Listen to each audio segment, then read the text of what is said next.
ఆగండి. ఎందుకు? స్నానం చేసి ఇంట్లోకి వెళ్ళండి. స్నానం ఎందుకు? బయట తిరిగి వస్తే కాళ్ళు కడుక్కుని ఇంట్లోకి వెళ్ళడం మా పల్లెటూరు పద్ధతి. ఇదిగో ఇలాంటి డబుల్ మీనింగ్ డైలాగ్ చెప్తే నాకు ఒళ్ళు మంట. డబుల్ గేమ్లు ఆడే వాళ్ళకి అన్ని డబుల్ గానే కనపడతాయిలేండి. అంటే ఏంటే? స్నానం చేయకపోతే ఇంట్లోకి రానివ్వా? ప్రతి ఆడది తన ఇంటిని ఒక దేవాలయంలా చూసుకుంటుంది. మొగుడిని దేవుడిగా భావించి కొలుచుకుంటుంది. ఆ దేవుడు దెయ్యం వేషాలు వేస్తే ఏ భార్య సహించదు. ఇప్పుడు నేనేం దెయ్యం వేషాలు వేసానే? పరాయి ఆడదాంతో షికార్లు కొట్టి రావడానికి ఏమంటారో? మహాతల్లివి సైడ్కి తీసుకెళ్లి గుసగుసలాడి ఏ మంత్రం వేసావు? కనీసం టచ్ కూడా చేయనివ్వలేదు. అంటే టచ్ చేయడానికి ట్రై చేశారన్నమాట. ఏం చేసి ఏం లాభం?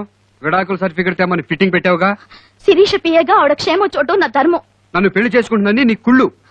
అవునండి, నా కుళ్ళు, అసూయ, ఈర్ష్య. నాకే కాదు, ఏ ఆడదానికైనా మొగుడు విషయంలో అంతే. అందుకే పరాయి స్త్రీ పరిచయం అయితే వదిలే అనేస్తాం, భర్తకి తోబుట్టువులు చేసేస్తాం. ఎందుకు తెలుసా? భయం. ఇంకో ఆడది మొగుడిని ఎక్కడ ఎగరేసుకుపోతుందోనని భయం. అంటే ఎగరేసుకుపోవడం కాదు, నేనే ఎగిరిపోదాం అనుకుంటున్నాను. అందుకే రెక్కలు కత్తిరించాను. నేను విడాకులకు ఒప్పుకోను కనుక శిరీష్ కి మీరు విడాకుల పత్రం ఇవ్వలేరు. ఇవ్వకపోతే మిమ్మల్ని పెళ్లి చేసుకోదు. పెళ్లి చేసుకోకపోతే మీరు నాకు మిగిలిపోతారు. మీరు శాశ్వతంగా నాకు మాత్రమే సొంతం కావాలని ఆశతో పనిచేశానండి. అంటే నీ పంతం నీదే కానీ విడాకులు ఏమనంటావు? ఇవ్వను. ఇవ్వకపోతే 100 కోట్లు చేజారిపోతాయే. ఇస్తే నా బతుకు నాశనం అయిపోతుందండి. అసలు నువ్వు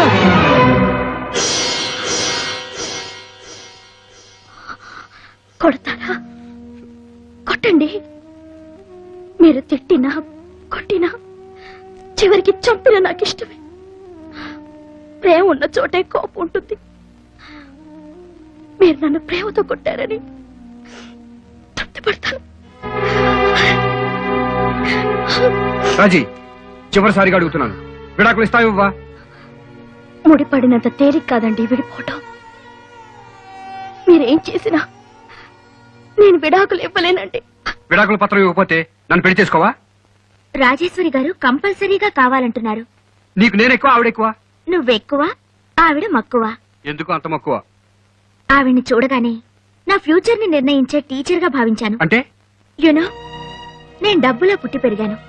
నా చిన్నప్పుడే అమ్మా నాన్న పోయారు. నాకు మంచి చెడు చెప్పేవాళ్ళు ఎవ్వరూ లేరు. ఫెనాయిల్ చూసి పాలనుకునే నేచర్ నాది. అంటే నన్ను అనుమానిస్తున్నావు నువ్వు? No no no, not at all. But Rajeshwari గారిని ఆరాధిస్తున్నాను. ఎందుకో తెలుసా? ఇంటర్వ్యూలో మీరే సూత్రాన్ని నమ్ముతారు అంటే మంగళసూత్రాన్ని అని చెప్పారు.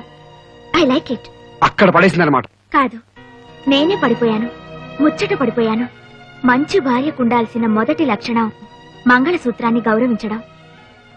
రేపు నాకు మ్యారేజ్ అయ్యాక భర్తతో ఎలా మెలగాలో, భర్తని ఎలా చూసుకోవాలో ఆవిడ దగ్గర నేర్చుకోవచ్చు.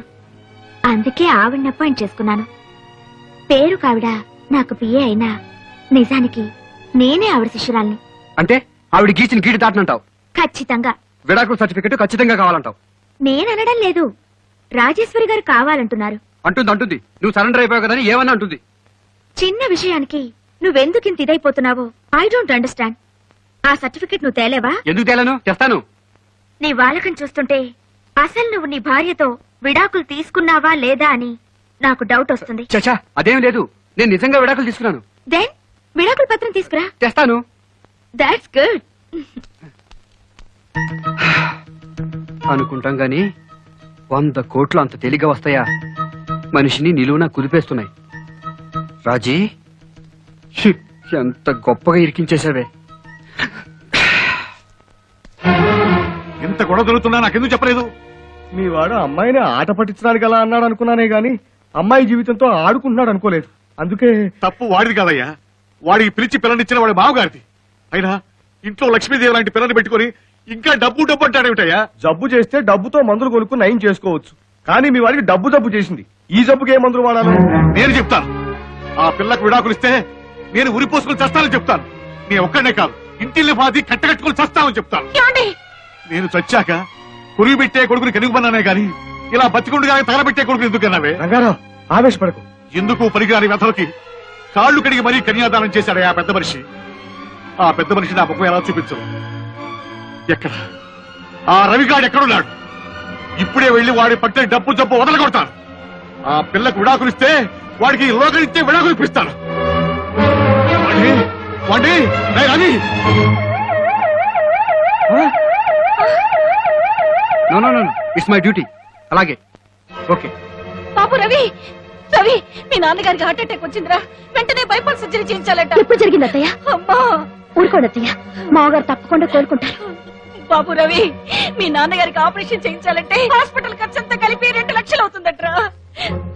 ఏడవకండి అత్తయ్య, ఊరుకోండి. 2 లక్షలేంటమ్మా? నేను తలుచుకుంటే 2 కోట్లైనా ఇవ్వగలను. త్వరగా డబ్బు తీసుకురారా వెళదా. అమ్మా 2 లక్షలు ఇవ్వాలంటే ఓ చిన్న కండిషన్. ఏమిట్రా అది?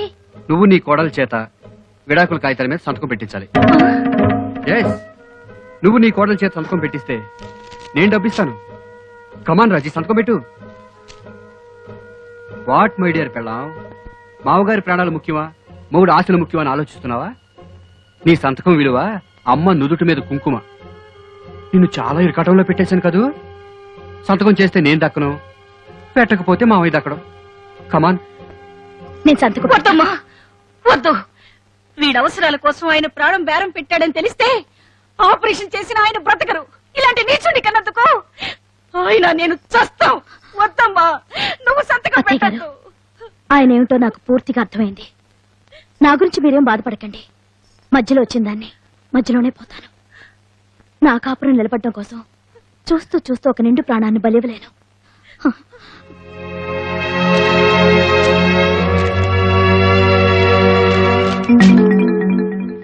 అనుకుంటాం గాని ఆడదానిలో ఆడతనం కంటే అమ్మతనమే ఎక్కువ.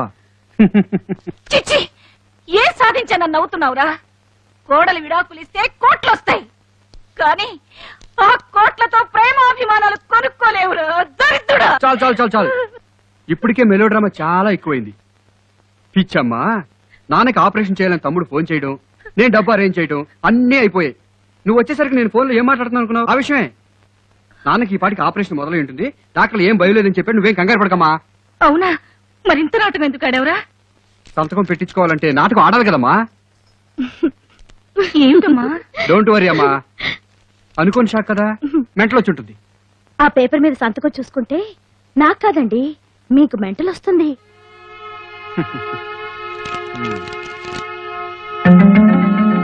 ఫూల్. ఇదేంటి సంతకం పెట్టుకుంటే ఫూల్ అని రాశావు? అనుకుంటాం గాని ఫూల్ని ఫూల్ అనకుండా ఫూల్ అంటారా? రాజీ, కొంచెం కూల్ అవ్వండి శ్రీవారు. అంటే ఓ పక్క నాన్న ప్రాణాలు పోతున్నాయని చెప్పినా సంతకం పెట్టలేదంటే అర్థం ఏంటి? సమయానికి డబ్బు అరేంజ్ చేశాను కాబట్టి సరిపోయింది. నేను ఆడిన డ్రామా కాకుండా నిజమైతే ఏమయ్యేది? నాన్న ఏమైపోయినా సంతకం పెట్టేదాను కాదనమాట. ఆయన మీకు నాన్నగారైతే నాకు మా నాన్నగారి కంటే ఎక్కువ. మా నాన్నని అడిగి ఆ డబ్బు తెద్దామని నిర్ణయించుకున్నాకే ఆ పని చేశాను. ఇలా నెత్తికొక్కుతారని డబ్బును వాళ్ళు పెళ్లి చేసుకోకూడదు అంటారు. మీరు మళ్ళీ పెళ్లి చేసుకోవాలనుకుంటున్న శిరీష్ కి ఇంకా ఎక్కువ డబ్బుంది. నాతోనే వేగలేని వాళ్ళు ఆవిడతో ఎలా వేగుతారో. రాజీ, ఆయన ఇప్పుడప్పుడే మెంటల్ నుంచి కోలుకోలేరు. పదండి అత్తయ్య, మన హాస్పిటల్కి వెళ్దాం.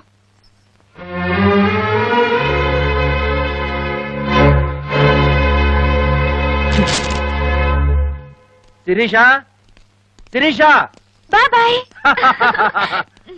బాగున్నావమ్మా? ఇన్నాళ్లకు నువ్వు ఒక ఇంటిదాని అవుతున్నందుకు నాకు చాలా ఆనందంగా ఉందమ్మా. ఈ అమ్మాయి నా పిఏ, అంటే పర్సనల్ అసిస్టెంట్ కాదు, పర్సనల్ అడ్వైజర్. ఓ, అప్పుడప్పుడు ఫోన్ లో చెబుతా ఉండేదానివి ఈ అమ్మాయి గురించేనా? మా శిరీషకి నచ్చావంటే నువ్వు చాలా గ్రేట్ అమ్మా. మా బాబాయ్. నమస్కారం అండి. నమస్తే. 1 minute. కూర్చోండి. మా బాబాయ్ లండన్ నుంచి వచ్చారు. నేనంటే పంచ ప్రాణాలు, అందుకే పిలిపించాను. మంచి పని చేశావు.